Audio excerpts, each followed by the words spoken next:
in the last shelf.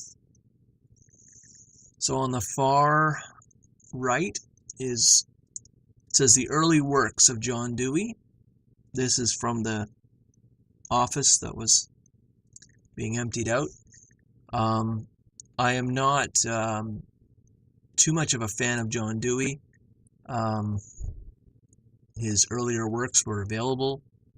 I don't know if I maybe will flip through them one day if I need a reference or something, but I don't know. It's just there because it was free, pretty much. So there's 4 volumes there. I guess I'll show you one of them. So there's the cover. See that? Okay. There's the cover. So there's 5 volumes. 5 volumes. Okay, here's his child and the curriculum in the school and society. I did read that for a master's course. I can't tell you much about it though. I've got quotes and stuff written down, but I can't really off the top of my head. Here's another one. I actually had this in the library and I was looking through it, and there's a copy in the guy's office that I could have for free, so I grabbed it.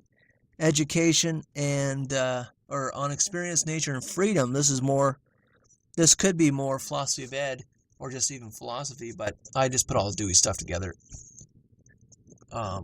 Because I was looking at what does he think of freedom? His concept of freedom. Can we have freedom in education? And he was not of the type that would say we could have kids do whatever they want, and the free school movement. He was not an advocate of that. But he wanted children. He didn't think that if children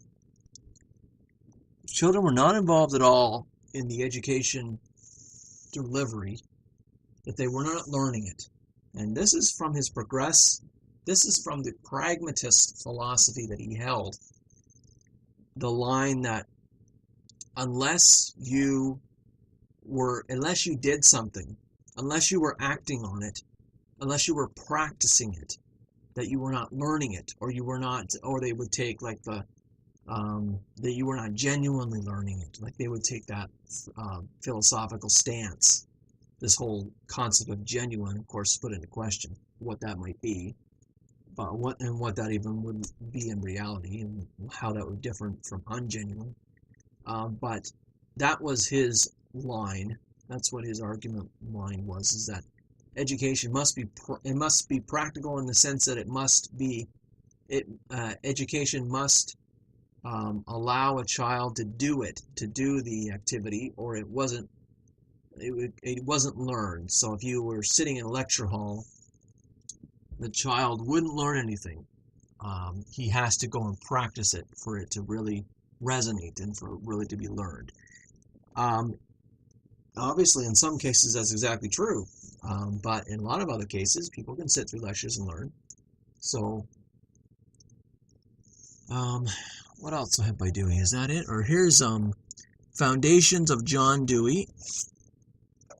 John Dewey's Educational Theory. This is by Baker. That'll be hopefully a critique. I'm not sure yet. I haven't really been required to critique Dewey academically. But if I do, I'll be going to that one and seeing what he has to say. Okay, here's some more random books. Here's more Robin Burrow. The Common Sense in the Curriculum. And here is A Place of Common Sense in Educational Thought by Elvin. And here is Authority, Responsibility, and Education by Richard Peters. That's R.S. Peters. He's fairly well known if you're in education, if you're in philosophy of ed or liberal ed stuff. Here's Knowledge and Schooling by Pring. Here's Relevance of Education by BRUNER. Jeremy BRUNER, of course. And I've got his The Process of Education. And Towards a Theory of Instruction. Don't ask me about it, though. I don't know. Look him up on Wikipedia. Bruner's got his own views on education. And I don't think it's progressive either. So these are just on teaching. So random stuff on teaching. So here's a personal approach to teaching, beliefs that make a difference. So it's by Combs. I think I flipped through that a little bit, but I have no idea what it's about. I don't remember now. Here's Frank McClure. So I've read that one. Teacher Man, had to read that for a master's class. It's actually a pretty good book. I remember him being very, he wrote, I don't know if he necessarily talked to students this way, but he had no problems with saying exactly what he thought and to using colorful language in some cases. He was an Irishman, part Irishman, so he was fine with that.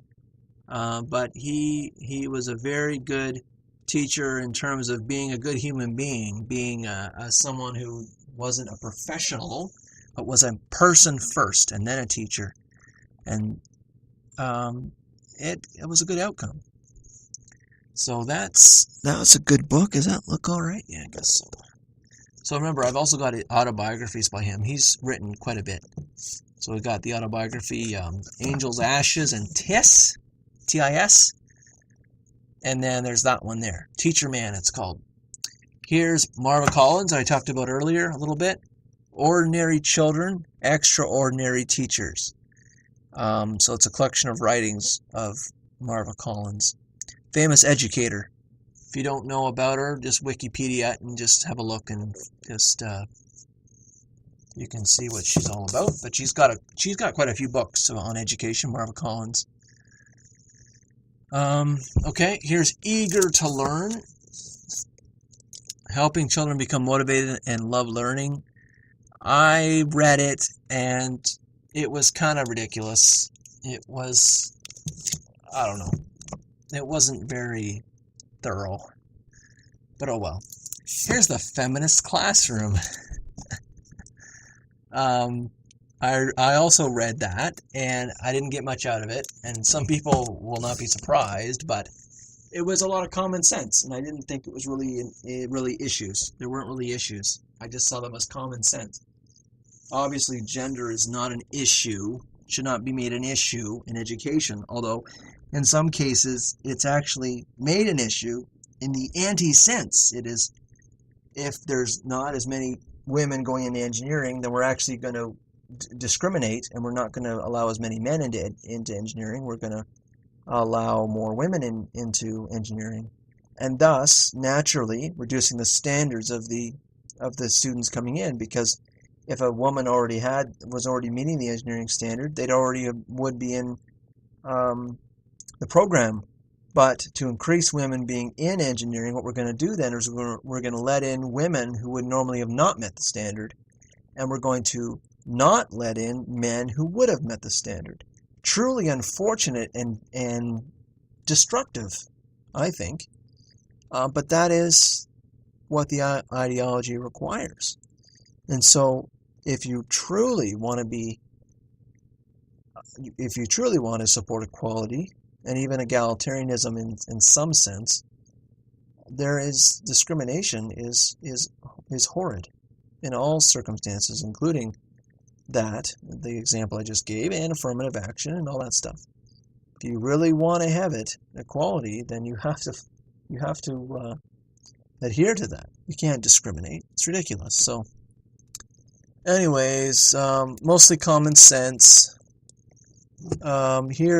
This is a textbook, Principles of Language Learning and Teaching.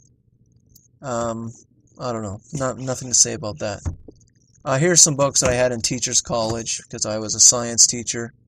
Or not this one. Reflections, The Reflective Roles of the Classroom Teacher. And that one I think had this teacher as this, teacher as this. I guess I could look that up. It was, let's see. Oh no, never mind. No, I thought this was the one that said like teacher as this and teacher as this, and like teacher as like parent and teacher as coach, and I thought that one was about that, but oh well. Okay. Get this in here.